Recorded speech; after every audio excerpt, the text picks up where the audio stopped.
British Prime Minister Boris Johnson warns that the war in Ukraine could escalate.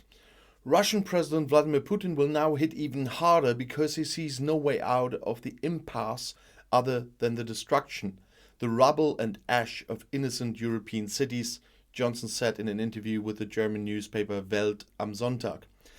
Johnson also ruled out a no-fly zone brought into play by Ukraine. The logic is that Russian planes are shut down and you can get caught up in a logic of confrontation. Rather, Russia must be made to cooperate. In the meantime, Europe must work on a common energy policy so that it no longer needs Russian supplies. We need a common European strategy to get away from this dependency, said Johnson. There will be a schedule, a program. There are other sources in North America, Canada and the Gulf, ways to collectively create more renewable energy.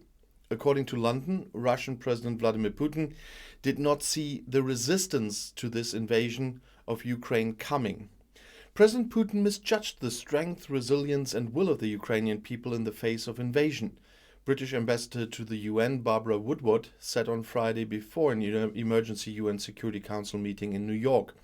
The world knows that his advance is much slower than planned. The Kremlin chief did not see the strong response from the international community and jointly imposed sanctions coming to this extent. But the British are having trouble enforcing sanctions against Russian oligarchs, the Times reports. According to informants in the daily newspaper, it could take weeks or even months for the sanctions to be implemented. Officials, diplomats would fear that lawsuits and would need to collect evidence that could be defended in a court of law. And that gives the rich of the so-called London Grad time to secure their fortunes. We must downgrade the Russian economy, repeated British Foreign Secretary Liz Truss in Estonia. But according to the Times, the practice is more complicated.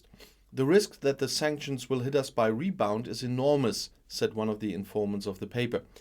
The oligarchs' lawsuits could cost the government many millions of pounds, so the oligarchs have time to flee with their money.